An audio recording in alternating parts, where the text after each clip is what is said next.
Hello everyone. मैं मिथुन सिंह स्वागत करता हूं आप सभी का। आशा करता हूं आप सभी बहुत अच्छे होंगे। बात करेंगे सिद्धू कानू मुर्मू बीएड सेमेस्टर थर्ड के प्रीवियस ईयर क्वेश्चन पेपर के बारे में, जो कि आपका है फिजिकल साइंस का पेपर। जी हाँ, इसके जितने भी एमसीक्यू 2020, 21, 22, 23, 24 में पूछे गए हैं, इसके अलावा कुछ में एडिशनल जो कि हाई प्रोबेबिलिटी है जिसके जो क्वेश्चन एग्जाम में पूछे जा सकते हैं, उसको भी यहाँ पे शामिल मैं किया हूँ। ये जो वन शॉट वीडियो रहने वाली है, काफ़ी काम की आपके लिए ये रहने वाली है।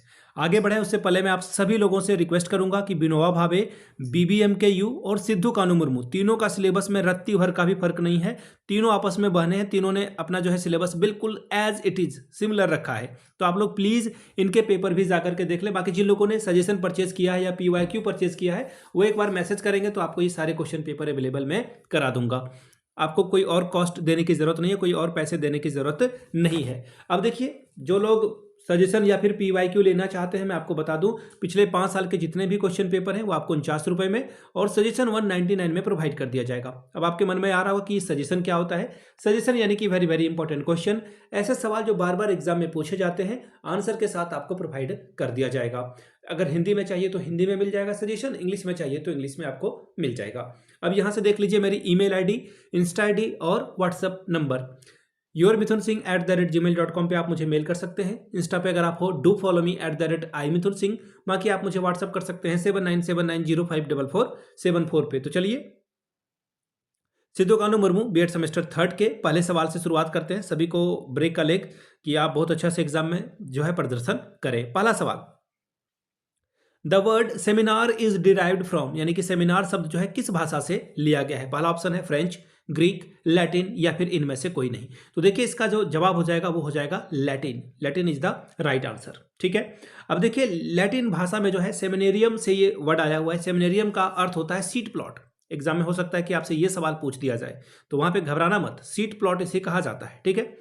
और सीट प्लॉट का मतलब यानी कि वैसा जगह जहां पे हम लोग बीज को बोते हैं। ठीक है। और वैसे अगर आप सेमिनार का एक्चुअल मीनिंग समझने की कोशिश करोगे तो मैं आपको समझा दूं, सेमिनार का मतलब होता है जहां पे आप अपने थॉट, अपने नॉलेज या फिर अपने डिस्कशन को, या फिर आपके अंदर में जो स्पिरिचुअलिटी वाले ज्ञान है या फिर नॉलेज है, आप एक दूसरे से शेयर कर रहे हो, दैट इज कॉल्ड सेमिनार। ठीक है। ये बात समझ में आ गई। यहाँ पे जो है थोड़ी सी डीप जो है डिस्कशन होगा, उसे हम लोग सेमिनार कहेंगे। काफी हो गया सेमिनार के बारे में, इससे ज्यादा नहीं आना चाहिए। अगर आता है तो आप आराम से जो है सारी चीजों को लिख पाएंगे। मैंने सेमिनार को डिटेल में बता दिया। अगला सवाल, विच of the following is audio visual add. Audio visual add यानी कि जिसमें सुनाई भी पड़ रहा हो और दिखाई भी पड़ रहा हो, यानी कि श्रव्य दृश्य साधन कौन सा है। चार्ट आप सिर्फ देख सकते हो, सुन नहीं सकते हो, तो पहला ऑप्शन आपका कट गया। ठीक है। अब देखिए, दूसरा ऑप्शन है OHP, ओवर हेडेड प्रोजेक्टेड। ठीक है, इसमें भी आप सुन सकते हो, देख नहीं सकते, उसमें जो है दिखेगा नहीं आपको। लैपटॉप में आपको दिखेगा और सुनेगा दोनों। ठीक है। तो यहाँ पे जो है आंसर वो क्या होना चाहिए, ये देखिए। इस पे जो है यहाँ पे कोई कोई बोलेगा कि ऑल ऑफ दिस हो जाएगा, लेकिन चार्ट आप देख नहीं सकते हो ना, सुन नहीं सकते हो ना। देख तो सकते हो, सुन नहीं सकते हो चार्ट को। तो मेरे हिसाब से आंसर ऑप्शन नंबर थर्ड होना चाहिए। लेकिन यहाँ पे ऑडियो विजुअल दोनों को अगर एक ही अलग अलग कंसीडर किया जाए कि कौन है, तो फिर ऑल ऑफ दीज इसका आंसर होगा। लेकिन मेरे हिसाब से ऑडियो विजुअल कहा गया है, तो आपको जो है दोनों जो चीजें चलती है उसके हिसाब से आगे बढ़ना चाहिए। अगला सवाल देखिए क्या बोला गया है। आपसे पूछ दिया गया, what is the IUPAC name of a baking soda. Baking soda का जो है यूपेक नाम क्या है, ये आप बताएंगे। तो देखिए, यहां पे अगर आप ध्यान से देखेंगे तो आप जो है इसे समझ पाएंगे। आपने क्लास 10th में अगर अच्छे से पढ़ाई की होगी तो डेफिनेटली आपको पता होगा इसका आंसर। ठीक है। बेकिंग सोडा का क्या नाम है, सोडियम हाइड्रोजन कार्बोनेट। फिर से बता देता हूं, sodium hydrogen carbonate, sodium hydrogen carbonate के नाम से इसे जाना जाता है। ऑप्शन आपका जो है पहला ही ऑप्शन क्या है, सही है। ठीक है। और इसका जो नाम है, केमिकल नेम है, वो मैं आपको बता दूं, Na। ठीक है। Na क्या हो गया आपका, सोडियम HCO3। ठीक है, HCO3। ठीक है, यानी कि हाइड्रोजन कार्बोनेट। ठीक है। तो इस तरह से आपने समझ लिया। ये सोडियम आपको पता है 2, 8 और इसका जो है एक क्या हो जाएगा, ये इसका जो है वैलेंसी हो गया। एक जो है ये दे देता है, इसलिए जो है आप हमेशा देखना Na प्लस होता है और Cl माइनस होता है। क्यों भाई, क्योंकि आप जब NaCl का जो है इलेक्ट्रिक कॉन्फ़िगरेशन करोगे तो 2, 8 वो क्या आएगा, 7 आएगा। एक इसको जो है ऑक्टेट बनने के लिए एक चाहिए होगा इलेक्ट्रॉन, तो ये क्या करेगा, Na से एक ले लेता है, दैट्स वाई यहाँ पे आपको Cl में माइनस दिखेगा। ठीक है। तो ऑप्शन आपका क्या हो जाएगा, option number 1 is the right answer. Next question की ओर हम लोग बढ़ेंगे। Which colour is obtain when phenolphthalein is added to the diluted sodium hydroxide, यानी कि सोडियम हाइड्रोक्साइड के विलयन में फिनोप्थिलीन मिलाने पर कौन सा रंग बनता है। देखिए ये फैक्चुअल सवाल है, ज़्यादा इसमें जो है डीप जाने की जरूरत नहीं है आपको, सिर्फ आपको कलर का नाम बताना है। तो देखिए ये गुलाबी यानी कि पिंक कलर का ये बनेगा, ऑप्शन थर्ड आपका सही हो जाएगा। ठीक है, ये ध्यान में रखना है। और आपसे अगर कुछ और चीज़ों को अगर पूछ लिया जाए तो जो एसिडिक या फिर देखिए सबसे पहली बात क्या है ना कि हो सकता है कि सवाल जो है पीएच से पूछ दिया जाए। ठीक है, सबसे पहले तो पीएच का फुल फॉर्म क्या होता है मैं देखना चाहता हूं कि आप लोग नीचे जो है कमेंट सेक्शन में कितने बच्चे जो है पीएच का फुल फॉर्म बता पाएंगे। ठीक है, पीएच स्केल आपने पढ़ा होगा, पीएच स्केल के बारे में कि यहाँ पे 7 हो जाएगा और यहाँ पे 0 और यहाँ पे 14। ठीक है, 7 से 14 तक जाने के लिए क्या होगा, वो बेसिस बनता है और इधर जाने पे आप एसिडिक होते जाते हो। ठीक है, और 7 पे न्यूट्रल है यानी कि ये वाटर है। वाटर का क्या है, कलरलेस, ऑर्डरलेस और स्मेललेस। किसी भी तरह का कोई टेस्ट आपको, ये टेस्ट लिस्ट भी है, कुछ दिखेगा नहीं, आई मीन इसमें इसका कोई कलर नहीं है, ना ही कोई इसका टेस्ट है, ना ही आप इसे सूंघ सकते हो। चलिए आगे बढ़ेंगे क्वेश्चन नंबर 5 की ओर। What type of energy transformation occurs in a running fan, यानी कि एक पंखा चल रहा है, चलते हुए पंखे में किस प्रकार का ऊर्जा रूपांतरण होता है। ठीक है, पंखा चल रहा है यानी कि ये मैकेनिकल है। ठीक है, ये क्या है, मैकेनिकल है, लेकिन इसमें पूछ दिया गया है कि ट्रांसफॉर्मेशन जो है एनर्जी का वो कैसा हो रहा है। तो obvious सी बात है, आपके घर में जो है करंट आ रहा है, इलेक्ट्रिक करंट आ रहा है, उसी से तो सारी चीजें चल रही है। तो इलेक्ट्रिकल करंट आपके घर में आ रहा है, उस करंट से आप क्या कर रहे हो, साउंड बॉक्स को भी बजा रहे हो, यानी कि आप सॉन्ग सुन रहे हो, टीवी देख रहे हो, सब कुछ उसी से हो रहा है। पंखा चल रहा है, आप रूम हीटर लगा रहे हो उससे, तो तरह तरह की चीजें आप उससे कर रहे हो। तो यहाँ पे पूछ दिया गया कि ऊर्जा का रूपांतरण कैसे होता है। तो देखिए इलेक्ट्रिक एनर्जी आपके घर में आया, और मैंने अभी क्या कहा, पंखा जो चलता है उसे हम लोग बोलते हैं मैकेनिकल एनर्जी, यानी कि ऑप्शन थर्ड आपका क्या होगा, एब्सोल्यूट करेक्ट हो जाएगा। हिंदी में बोल देता हूं, इलेक्ट्रिकल यानी कि विद्युत ऊर्जा और मैकेनिकल यानी कि यांत्रिक ऊर्जा। अगला सवाल देखिए क्या बोला गया है, which learning resources in physical science are used from the immediate environment, यानी कि भौतिक विज्ञान में कौन से सीखने के संसाधनों का उपयोग तात्कालिक वातावरण से किया जा सकता है। ध्यान से देखिएगा, किन किन वर्ड को मैं अभी अंडरलाइन करूंगा उसको समझिएगा। इमीडिएट इन्वायरमेंट यानी कि अपने आसपास से आप चीजों को सीख सकते हो, क्या, फिजिकल साइंस। कौन सा लर्निंग रिसोर्स आप यूज करोगे। ठीक है, ये 3 आपका जो है हेडलाइन है। अब यहां से देखिए, जो नेचुरल पीएच इंडिकेटर है उसका आप इस्तेमाल कर लोगे। ऑब्वियस सी बात है, आपके आसपास में जो है वो हल्दी क्या है, टर्मरिक क्या है, एक नेचुरल इंडिकेटर है जहां से आप जो है पता कर पाते हो। ठीक है, फिर है कॉमन सॉल्ट, नमक से भी आप पता कर सकते हो, मिरर एंड लेंस से ये भी आप पता कर सकते हो।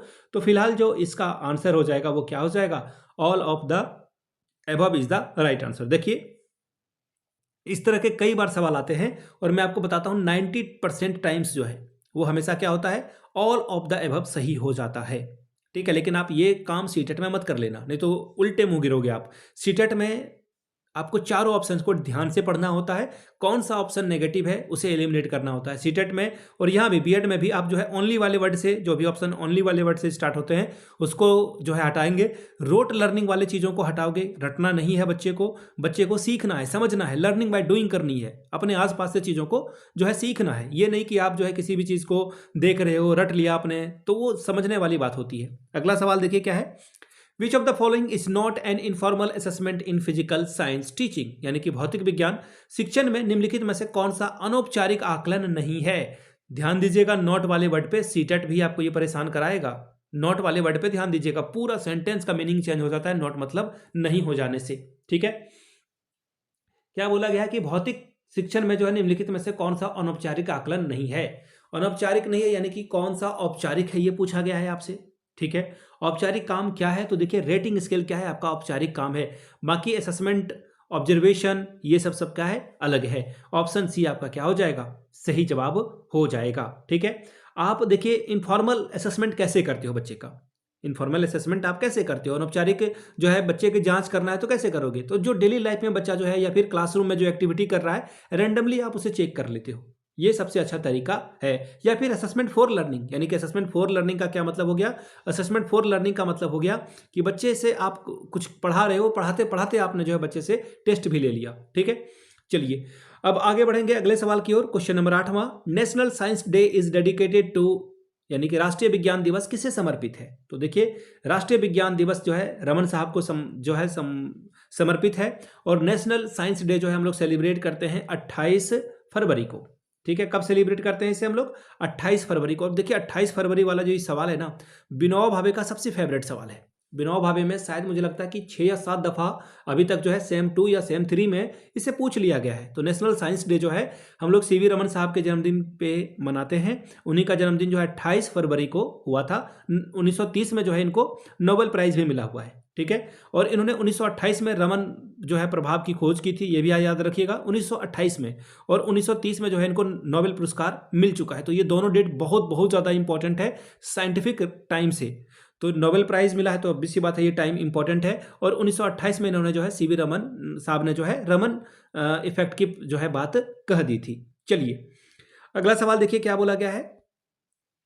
What skills among learners are developed through physical science laboratory, यानी कि भौतिक विज्ञान प्रयोगशाला द्वारा विद्यार्थियों में कौन से कौशल विकसित होते हैं। ध्यान से समझिएगा, कौन सा स्किल डेवलप होता है, किसमें, लर्नर्स में, कहाँ पर, फिजिकल साइंस के लेबोरेटरी में। अब देखिए जब बच्चा लैब जाएगा तो लर्निंग बाय डूइंग करेगा, सबसे पहली बात है। बच्चा वहाँ पे करके चीज़ों को सीखेगा, बच्चा वहाँ ऑब्जर्वेशन में रहेगा, बच्चा चीज़ों को देखेगा, समझेगा, क्लासीफाई करेगा, यानी कि वो वर्गीकृत कर पाएगा, एनालिसिस करेगा, यानी कि सब कुछ यहाँ पे सही है।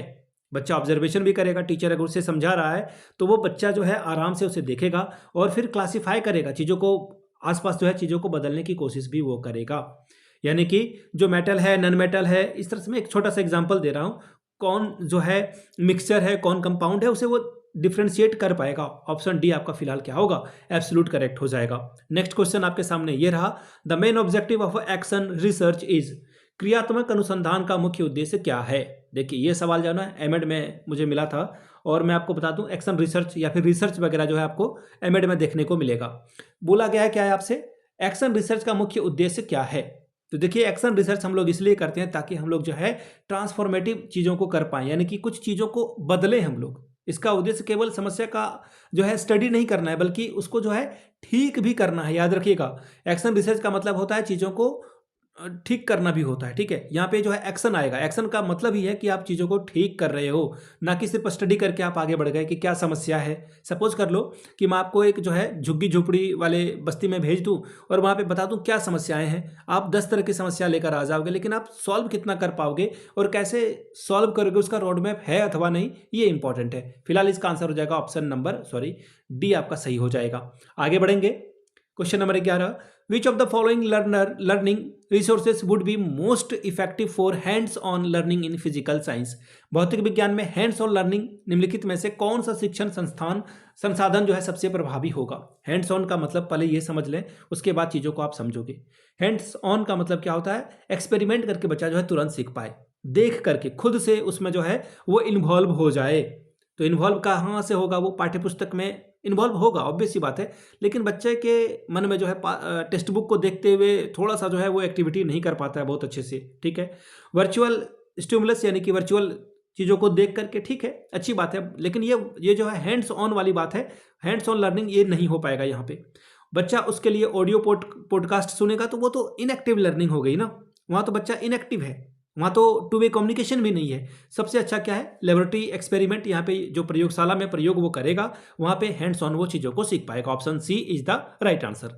अगला सवाल है, वास्तविक जीवन की परिस्थितियों में भौतिक विज्ञान की अवधारणाओं को लागू करने की छात्र की क्षमता को मापने के लिए कौन सा मूल्यांकन तकनीक का उपयोग किया जाता है। देखिए बच्चा जो है अलग अलग सिचुएशन में कैसे चीज़ों को डील कर पाता है, उसके एबिलिटी को मेजर करना है आपको, ठीक है। आप क्या करोगे, कोई वर्बल टेस्ट ले लोगे तो इससे तो बच्चा नहीं सीख पाएगा ना, इससे बहुत ज़्यादा तो नहीं सीख पाएगा, या फिर बच्चे ने क्या सीखा ये आप अच्छे से नहीं पकड़ पाओगे, ये तो गलत हो जाएगा। रिटन एग्जाम ले लोगे तो बच्चा रट के भी आ सकता है, ये भी ऑप्शन आपका कट गया। सहपाठी का मूल्यांकन गलत और सही दोनों हो सकता है, लेकिन ये अच्छा है। अभी दोनों ऑप्शन में से सबसे अच्छा सी था, लेकिन सबसे अच्छा ऑप्शन आप देखिए बी आपको दिखेगा, प्रोजेक्ट बेस्ड असेसमेंट, यानी कि परियोजना के आधार पर आप उसको कोई परियोजना में कोई प्रोजेक्ट में लगा दोगे और वो चीज़ों को ठीक से कर पाता है या नहीं, इसे आप जो है अच्छे से उसका मूल्यांकन कर पाओगे। अगला सवाल, which ICT tool can be use to share educational science videos with student.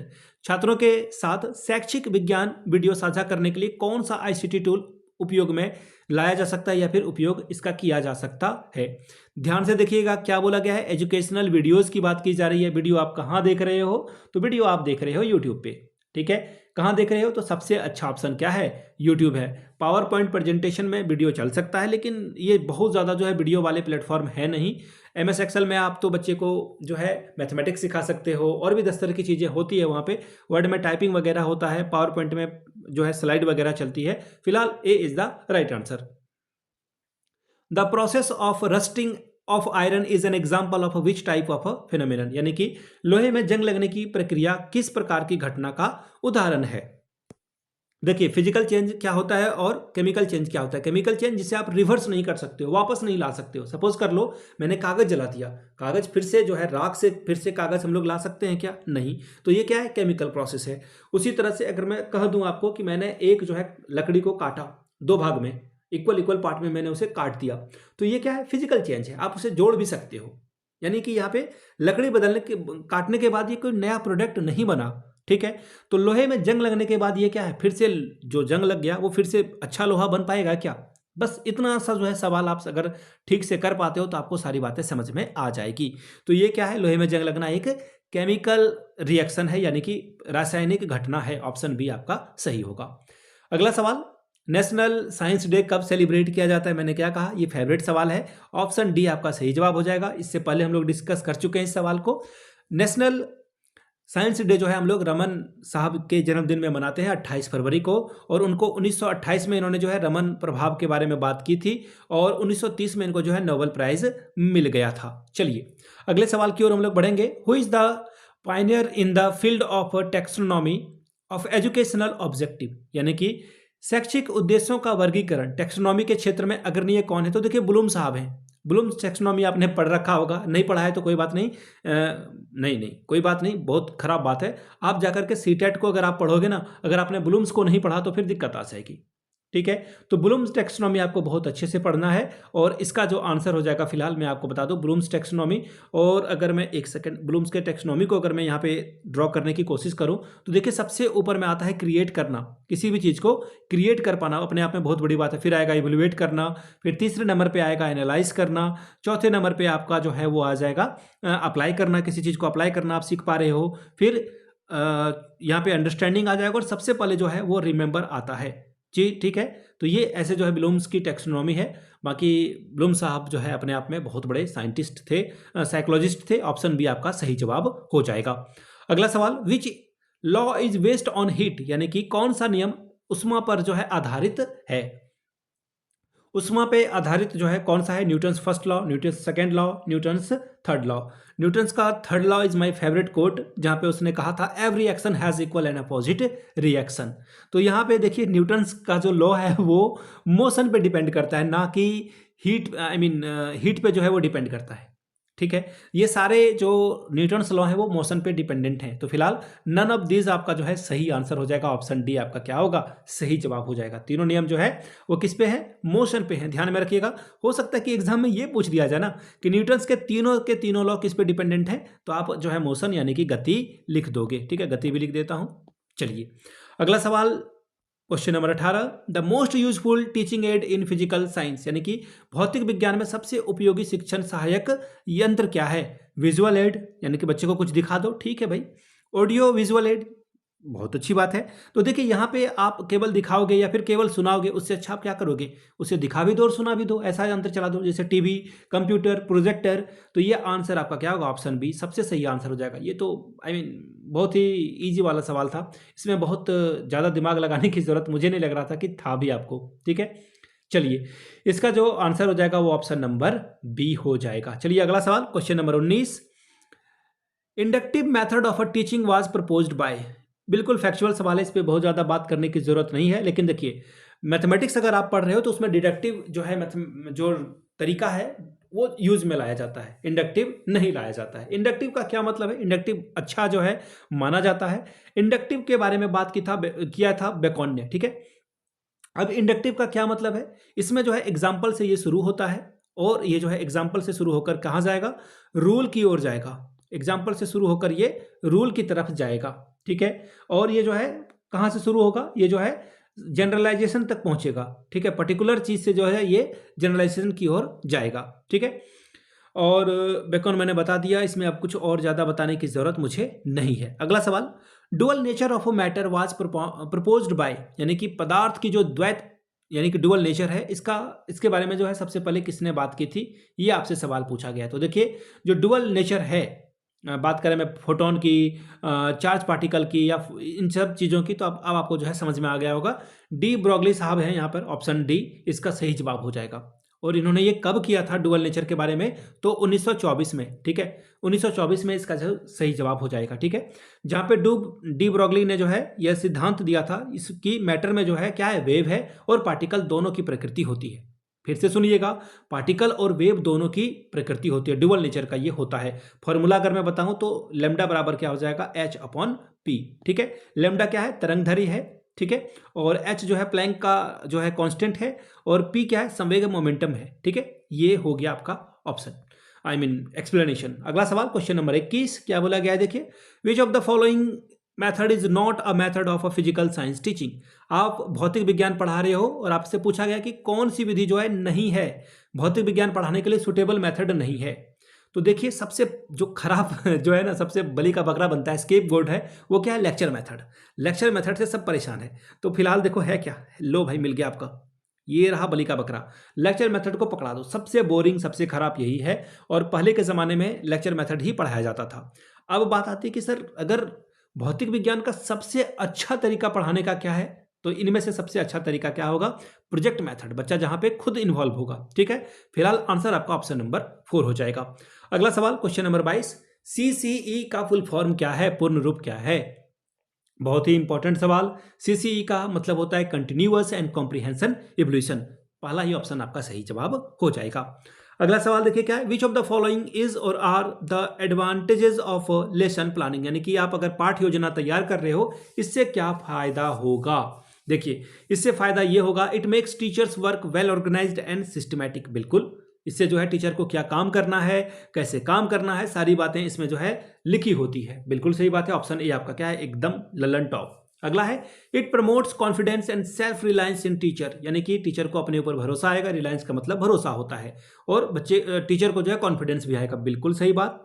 तीसरा देखिए, it helps the teacher to plan teaching aid, यानी कि कौन कौन से टीएलएम का इस्तेमाल करना है इसमें बच्चा टीचर जो है समझ पाएगा। तीनों ऑप्शन आपका क्या है, बिल्कुल सही है, ऑल ऑफ दिस, यानी कि ऑप्शन नंबर 4 आपका सही हो जाएगा। अगला सवाल है, when entering the science lab a student sees the science equipment on the table, the student should. विज्ञान प्रयोगशाला में प्रवेश करते समय मेज पर उपकरण देखकर छात्र को क्या करना चाहिए, ठीक है। कोई उपकरण उसने देख लिया, अब उसे क्या कर लेना चाहिए, यह सवाल आपसे पूछा गया है, ठीक है। तो देखिए आपको जब भी आप लैब में जाते हो तो एक बात आपको बताई जाती है, बिना पूछे या बिना सोचे समझे किसी भी इक्विपमेंट को छूना नहीं है, या फिर किसी भी केमिकल को नहीं छूना है। आपको लग रहा है कि वो वाटर है, लेकिन हो सकता है कि वो सल्फ्यूरिक एसिड हो जाए, तो फिर दिक्कत में आप पड़ जाओगे।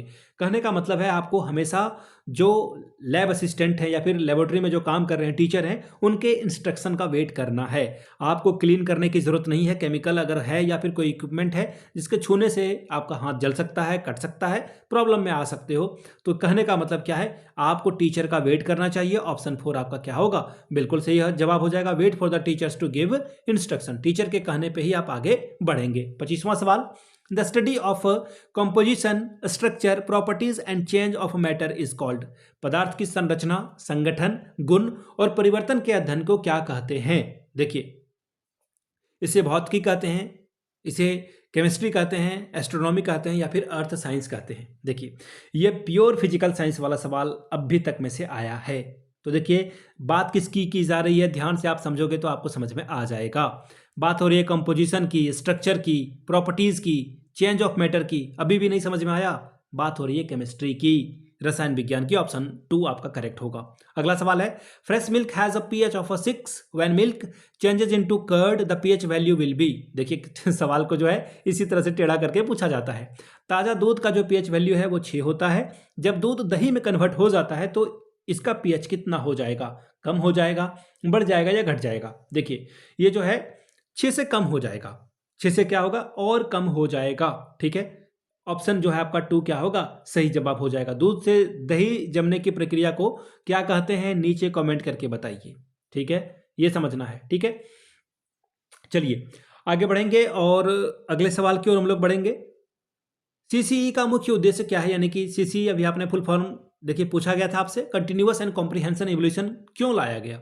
इससे बच्चे के बीच कंपटीशन बढ़ेगा, बिल्कुल गलत बात, कंपटीशन नहीं बढ़ाना है आपको। टीचर के बीच कंपटीशन बढ़ेगा, नहीं बढ़ाना है टीचर के बीच भी कंपटीशन। इंक्लूसिव एजुकेशन बढ़ेगा, ठीक है, बुरा तो नहीं है। एकेडमिक एक्सलेंस अमंग चिल्ड्रन, यानी कि बच्चों में जो है शैक्षिक उत्कृष्टता आएगी, ठीक है, ये भी सही है। अब बात हो रही है सीसीई की, तो ध्यान से समझिएगा सीसीई का मतलब क्या है। सीसीई का मतलब होता है कि बच्चे का कंटिन्यूअस डेवलपमेंट, लगातार डेवलपमेंट हो। सीसीई का यहाँ पे समावेशी शिक्षा से कोई लेना देना नहीं है, ठीक है, डायरेक्ट वे में तो नहीं लेना देना है, भले ही ये प्रमोट कर दे अलग बात है, लेकिन इंक्लूसिव एजुकेशन के बारे में जब भी बात आएगी तो वो अलग ढंग से बात की जाएगी। फिलहाल आपका ऑप्शन जो है ऑप्शन नंबर 3 करेक्ट हो जाएगा। अगला सवाल, which strategy can change the mind set of students for environmental awareness in school, यानी कि विद्यालय में पर्यावरणीय जागरूकता के लिए छात्रों की मानसिकता बदलने में कौन सी रणनीति सहायक होगी। ठीक है, आपको स्ट्रेटेजी लगा रहे हो उससे बच्चा जो है ठीक से सीख पाए, वो कौन सा स्ट्रेटेजी होगा। केवल टफ जो है स्पोर्ट्स आप खिला दोगे, केवल खेल के माध्यम से, बताओ, ओनली थ्रू द स्पोर्ट्स। तो ओनली वाले वर्ड से मैंने आपको क्या कहा था, बीएड में भी बचिए, सीटेट में भी बचिए और रियल लाइफ में भी बचिए। ऑप्शन कम हो जाए तो दिक्कत है, ऑप्शन 1 आपका कट जाएगा। ठीक है, परीक्षा के माध्यम से ये भी ऑप्शन से बचिए। परीक्षा अच्छी बात नहीं होती है, भले ही आप परीक्षा दोगे 28 तारीख से, लेकिन परीक्षा अच्छी बात नहीं होती है। फिलहाल है थ्रू करिकुलम एंड को करिकुलर एक्टिविटीज, पाठ्यक्रम और जो पाठ्यक्रम का को करिकुलर एक्टिविटी यानी कि उसके साथ जो एक्टिविटी वगैरह है, तो ऑप्शन 2 आपका क्या होगा, बिल्कुल सही जवाब हो जाएगा। ये बहुत ही अच्छा ऑप्शन है। चलिए फिलहाल 29वें सवाल की ओर, प्रोजेक्ट विधि का जो है प्रतिपादन किसने किया, प्रोजेक्ट मेथड को किसने ढूंढा, ये सवाल आपसे पूछा गया है। देखिए अब वो बोलते हैं ना कि इसको आप देखोगे किस तरह से। देखिए कहीं कहीं जवाब आपको प्रोजेक्ट मेथड का जो है मिलेगा ये जॉन डीबी साहब, ठीक है, यहाँ पे ऑप्शन नहीं है, भले मैं आपको समझा देता हूँ। जॉन डीबी ने देखिए सबसे पहले जो है बताया था कि हमें किस तरह से आगे बढ़ना है। तो जॉन डीबी का कहना था कि हमें जो है लर्निंग बाय डूइंग को प्रमोट करना है, लर्निंग बाय डूइंग को, यानी कि कुछ करके सीखो, वो सबसे बेहतर तरीका है, जॉन डीबी का ये कहना था। ठीक है, तो प्रोजेक्ट मेथड के जो उनको एक तरह से आप कह लो कि थ्योरी देने वाली बात है। जैसे एटम होता है, ये महर्षि कनन ने बताया था ना, उसी तरह से प्रोजेक्ट मेथड के बारे में सबसे पहले जो है जॉन डीबी ने कहा था। लेकिन उसी के चेले, जॉन डीबी का ही एक चेला था जिसका नाम था किलपैट्रिक ने इसे बहुत ज़्यादा पॉपुलराइज किया और लर्निंग बाय डूइंग को जो है और ज़्यादा प्रमोट किया। ठीक है, ऑप्शन 2 आपका सही जवाब हो जाएगा। अगला सवाल, question number 30, the chemical formula of baking soda is, फिर से एक बार फैक्चुअल सवाल है, इस पे बहुत ज़्यादा टाइम वेस्ट करने की जरूरत है नहीं। तो NaHCO3 ऑप्शन नंबर 3 आपका सही हो जाएगा। ठीक है, 31वां सवाल, record of laboratory apparatus are kept in, यानी कि प्रयोगशाला उपकरणों का रिकॉर्ड किस में रखा जाता है। ठीक है, ये शायद विनोबा भावे में भी एक बार ये सवाल आ चुका है। ठीक है, पढ़ लेते हैं सवाल को। तो देखिए ये जो प्रयोगशाला उपकरण का रिकॉर्ड है, ये कहाँ पर रखा जाएगा, जब आप खरीद के लाओगे इक्विपमेंट को, ऑब्वियस सी बात है वहाँ पे भी ये रहेगा ना, क्योंकि आप खरीद रहे हो तो वो रिकॉर्ड वहाँ भी जाएगा, स्टॉक में भी जाएगा, कितना बचा हुआ है, कितना टूट गया और कितना इशू हुआ, यहाँ भी जाएगा। यानी कि ऑल ऑफ दीज जो है, ऑल ऑफ दीज, यानी कि ऑप्शन नंबर 4 आपका क्या होगा, करेक्ट हो जाएगा। चलिए अगला सवाल, विच of the following is not a method of a physical science teaching, निम्नलिखित में से भौतिक विज्ञान शिक्षण नहीं की जो विधि है वो नहीं है। देखिए फिर से जो है बात आ गई है, विधि नहीं है, कौन सा विधि जो है गलत है, ये आपसे सवाल पूछा गया है। शायद इसमें कुछ मुझे लग रहा है कि एरर है। ठीक है, फिलहाल देख लेते हैं। प्रॉब्लम मेथड यानी कि समस्या विधि, ये ठीक है, ये अच्छी बात है। प्रोजेक्ट मेथड, ये तो बिल्कुल अच्छी बात है, मैंने आपको बताया भी था कि फिजिकल साइंस पढ़ाने का सबसे अच्छा तरीका प्रोजेक्ट मेथड ही होता है। ऑल ऑफ दीज, इसमें मुझे लग रहा है कि ये जो है, अगर ये नहीं होता ना तो फिर मैं ऑल ऑफ दीज की ओर जाता। ठीक है, लेकिन फिलहाल मैं ऑप्शन 3 की ओर जाऊंगा, इवोल्यूशन मेथड, यानी कि मूल्यांकन विधि, यानी कि आप जो है बच्चे को एग्जाम ले लो, उसका टेस्ट कर लो, उससे बेहतर ये नहीं होगा।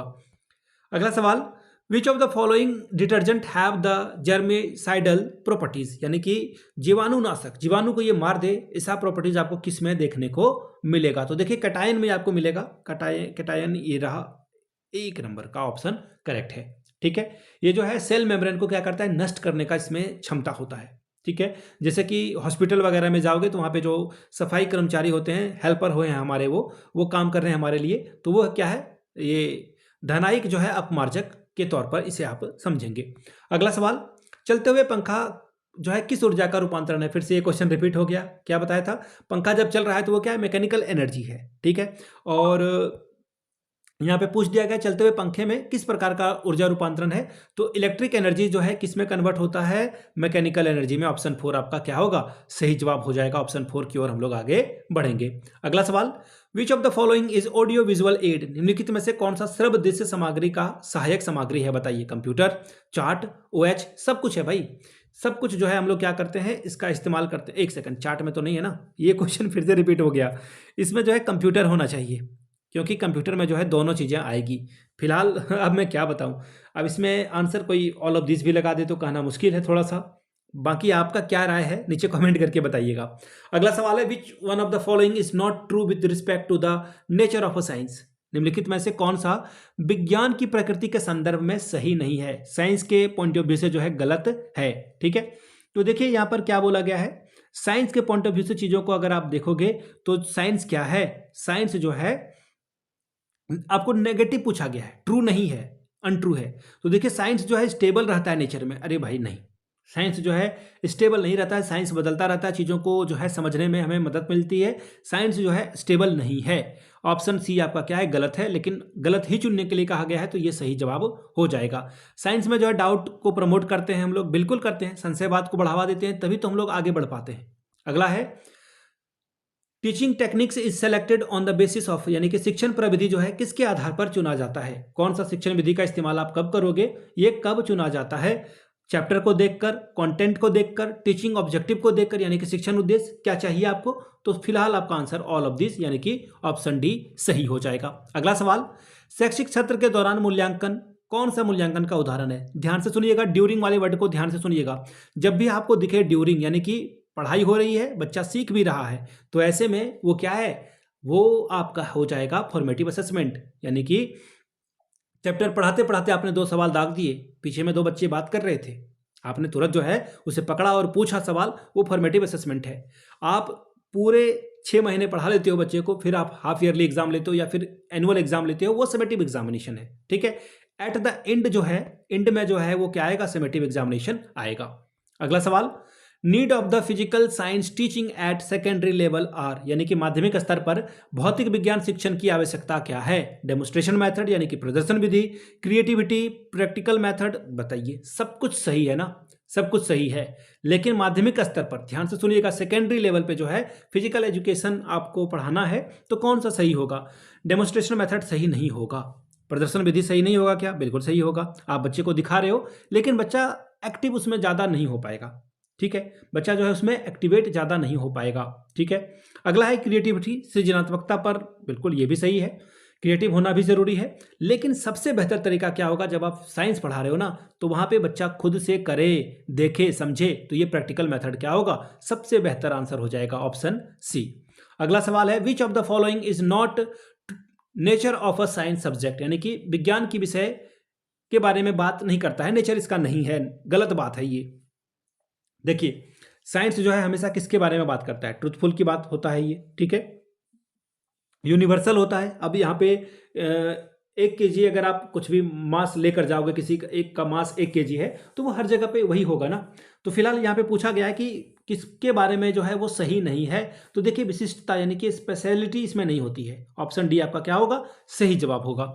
अगला सवाल देखिए क्या बोला गया है, science comes from the Latin word, यानी कि विज्ञान जो है कौन से लैटिन वर्ड से आया हुआ है? चलिए, ये सवाल मुझे लग रहा है कि कल के पेपर में, सॉरी जब भी आपका पेपर हो उसमें आएगा। तो देखिए, साइंटिया से जो है ये वर्ड बना हुआ है, लैटिन वर्ड से बना हुआ है। देखिए, हो सकता है कि एग्जाम में पूछ दिया जाए कि साइंस जो है किस वर्ड से बना हुआ है, तो आपको लैटिन वर्ड बताना है। इसका मतलब होता है, साइंटिया मतलब होता है टू नो। टू नो यानी कि किसी चीज को जानना, समझना, ठीक है। टू नो होता है यानी कि नॉलेज।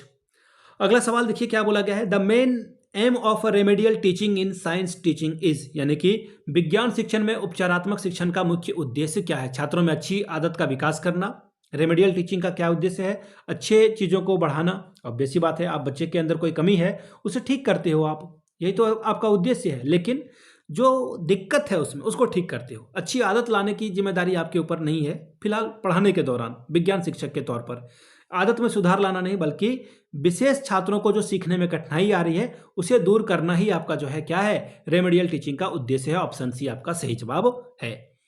एक्शन रिसर्च का क्या मतलब है, मैंने अभी आपको थोड़ी देर पहले ही बताया, अभी तुरंत तो नहीं, शायद 10 मिनट पहले ये सवाल आ चुका था कि एक्शन रिसर्च का क्या मतलब है। रिसर्च कर रहे हो और आप किसी चीज को ठीक करने की कोशिश कर रहे हो, ठीक है, तत्काल समस्या के समाधान के लिए जो है आप एक्शन रिसर्च लेते हो। बिल्कुल सही, ऑप्शन सी आपका सही होगा। अगला सवाल, 5E मॉडल पाठ योजना किसने विकसित की? दिस इज माय फेवरेट, ठीक है। 5E के बारे में जो है किसने बात की थी, तो देखिए रॉजर डब्ल्यू वाईबी के द्वारा ये बात की गई थी। कहाँ है? Option number D. एक सेकेंड, ऑप्शन नंबर डी आपका क्या होगा? सही जवाब हो जाएगा। देखिए इन्होंने 5E के बारे में क्या क्या बताया। पहला जो ई है वो किसको इंडिकेट करता है? इंगेज को। किसको करता है? इंगेज। पहला ये हो गया। दूसरा क्या होगा भाई? दूसरा हो जाएगा एक्सप्लोर, ठीक है, मैं पूरे पांचों ई के बारे में बता देता हूं। दूसरा हो जाएगा एक्सप्लोर। तीसरा आपका क्या आ जाएगा? तीसरा आ जाएगा एक्सप्लेन, ठीक है जी, एक्सप्लेन आपका हो जाएगा। चौथा क्या आ जाएगा? चौथा आपका आ जाएगा इलाबरेट, यानी कि विस्तार करना, ठीक है, इलाबरेट। एक सेकेंड, ये रहा, हाँ। और पांचवा आपका क्या आ जाएगा? इवैल्यूएट करना, यानी कि मूल्यांकन करना, ठीक है, ये आ गया। चलिए अगला सवाल देखिए क्या है।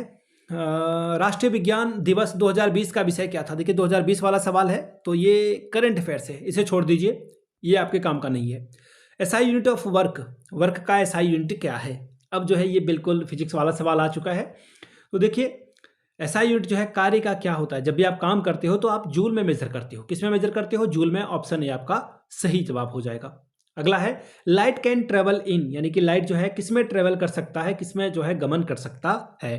तो देखिए ये जो है एयर में भी और वैक्यूम दोनों में जो है एयर जो लाइट है वो ट्रेवल कर सकता है। ऑप्शन सी आपका सही जवाब हो जाएगा। सबसे अधिक तन्य धातु है, यानी कि मेलेबल मेटल कौन है? सबसे ज्यादा मेलेबल कौन हो सकता है? तो जिसे आप पीट पीट के लंबा सीट बना सकते हैं, तो वो सोना है। वो क्या है? सोना है। अभी शायद एक मैं सीरीज देख रहा था, उसका मैंने शायद ट्रेलर देखा था, तस्करी नाम से था, तो शायद लैपटॉप में उसने जो है सोना जो है छुपाकर वो ला रहा था। अगला है the nucleus of atom consist of, nucleus में क्या मिलेगा आपको? न्यूक्लियस में आपको प्रोटॉन और न्यूट्रॉन मिलेगा। क्या मिलेगा? प्रोटॉन और न्यूट्रॉन। चारों तरफ आपको क्या मिलेगा? इलेक्ट्रॉन। लेकिन फिलहाल पूछ लिया गया है नाभिक में क्या मिलेगा, तो नाभिक में भाई आपको मिलेगा प्रोटॉन और न्यूट्रॉन, यानी कि ऑप्शन सी आपका सही जवाब हो जाएगा।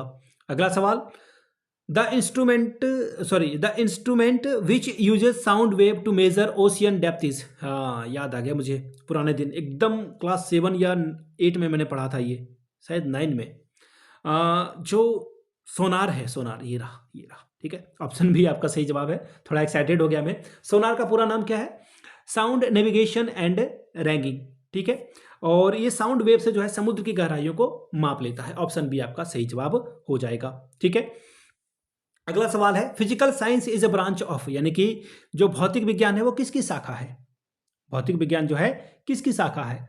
तो देखिए भौतिक विज्ञान जो है वो प्राकृतिक विज्ञान की शाखा है। ऑप्शन आपका ए सही जवाब हो जाएगा। ध्यान से समझिएगा, नेचुरल साइंस का ये विज्ञान है।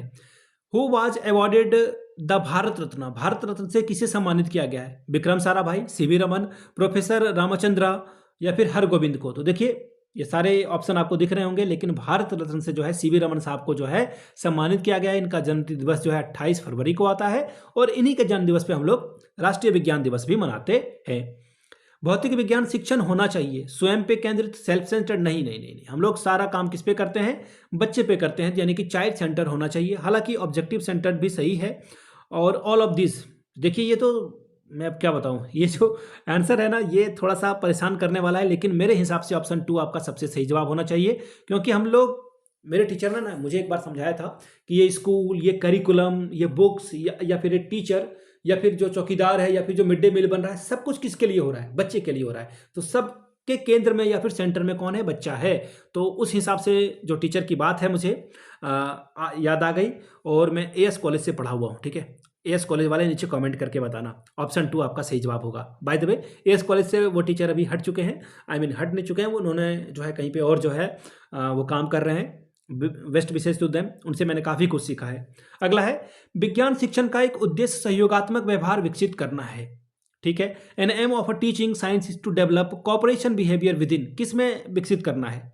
किस में आप विकसित करोगे? टीचर में, फैमिली में, सोसाइटी में या फिर फ्रेंड्स में? देखिए इसका जो आंसर हो जाएगा सोसाइटी में।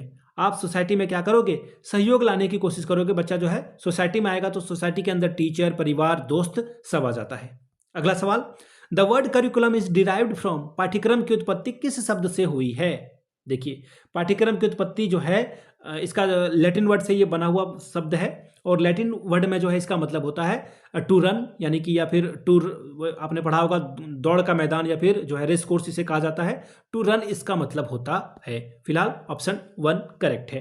ठीक है, चलिए अगले सवाल की ओर हम लोग बढ़ेंगे। Next question, assessment should be according to the objective of, मूल्यांकन उद्देश्य के अनुसार क्या होना चाहिए, पाठ्यचर्या, प्रोजेक्ट, टीचिंग या फिर साइंस। देखिए यहाँ पे जो है मूल्यांकन का उद्देश्य क्या होगा, टीचिंग, यानी कि आप कैसे पढ़ा रहे हो उसी हिसाब से तो आप असेसमेंट कर पाओगे ना। तो ऑप्शन 3 आपका क्या होगा, बिल्कुल सही जवाब हो जाएगा। कौन सी विधि छात्रों को ध्यानपूर्वक निरीक्षण करने का अवसर देती है, लेक्चर मेथड नहीं देती है भाई, ये तो कट जाएगा। असाइनमेंट नहीं देती है, सुपरविजन नहीं देता है, डेमोन्स्ट्रेशन मेथड ये जो है सबसे अच्छा तरीका है। प्रदर्शन विधि, अब आप कुछ दिखा रहे हो तो बच्चा देखेगा, सुनेगा, आपको समझने की कोशिश करेगा। अगला सवाल देखिए क्या बोला गया है, अ साइंस फेयर इज, यानी कि विज्ञान मेला क्या है, विज्ञान मेला क्या है, आपसे ये सवाल पूछा गया है। तो देखिए विज्ञान मेला क्या है, पाठ्यचर्या का गतिविधि है, यानी कि को करिकुलर एक्टिविटी है, बिल्कुल सही बात है। को करिकुलर एक्टिविटी, को curricular activity, extra curricular activity या फिर नन ऑफ दिस। ओहो अच्छा ये सवाल है। देखिए साइंस फेयर यानी कि विज्ञान का मेला लगा हुआ है, वहां बच्चा जा रहा है, तो ये जो है को करिकुलर एक्टिविटी में आएगा, सह पाठ्यचर्या में आएगा। ऑप्शन 2 आपका सही जवाब होगा। ठीक है, अगला सवाल, अ साइंटिफिक मेथड इज, यानी कि वैज्ञानिक विधि क्या होती है, वैज्ञानिक विधि में क्या होना जरूरी है। तो देखिए वैज्ञानिक विधि में ऑब्जेक्टिविटी क्या चाहिए आपको, वो होना हमेशा जरूरी होता है, यानी कि ये आपका ऑप्शन 2 आपका सही जवाब होगा। ठीक है, अगला सवाल, important steps in research are, यानी कि अनुसंधान का महत्वपूर्ण चरण क्या है, सेलेक्टिंग, समस्या का चयन करना, समय निर्धारण, समस्या का विश्लेषण, ऑल ऑफ द अबव। सीधी सीधी बात है, ऑल ऑफ द अबव, ये सारी चीजें हम लोग करते हैं। तो ये था आपका पेपर। वीडियो अगर आपने पूरी देखी ना और आपको पसंद आया मेरा पढ़ाने का तरीका, तो नीचे एक बार प्लीज जय हिंद जरूर लिखिएगा, मुझे भी मोटिवेशन मिलेगा कि मैं आपके लिए और अच्छे तरीके से कंटेंट ला सकूं। पहली बात। दूसरी बात, अगर आपको पिछले 5 साल का क्वेश्चन पेपर चाहिए, तीनों यूनिवर्सिटी का 49 में अवेलेबल करा दूंगा, दोनों मेथड पेपर का। दूसरी बात, 199 में आपको सजेशन प्रोवाइड कर दिया जाएगा। यहाँ से मेरी ईमेल आईडी आप देख लें, yourmithunsingh@gmail.com पे आप मुझे मेल कर सकते हैं। इंस्टा पे अगर आप हो डू फॉलो मी @imithunsingh। बाकी आप मुझे व्हाट्सअप कर सकते हैं 7979054474 पे। वीडियो को आपने यहाँ तक देखा, प्यार दिया, इसके लिए आप सभी का बहुत बहुत शुक्रिया। Have a good day.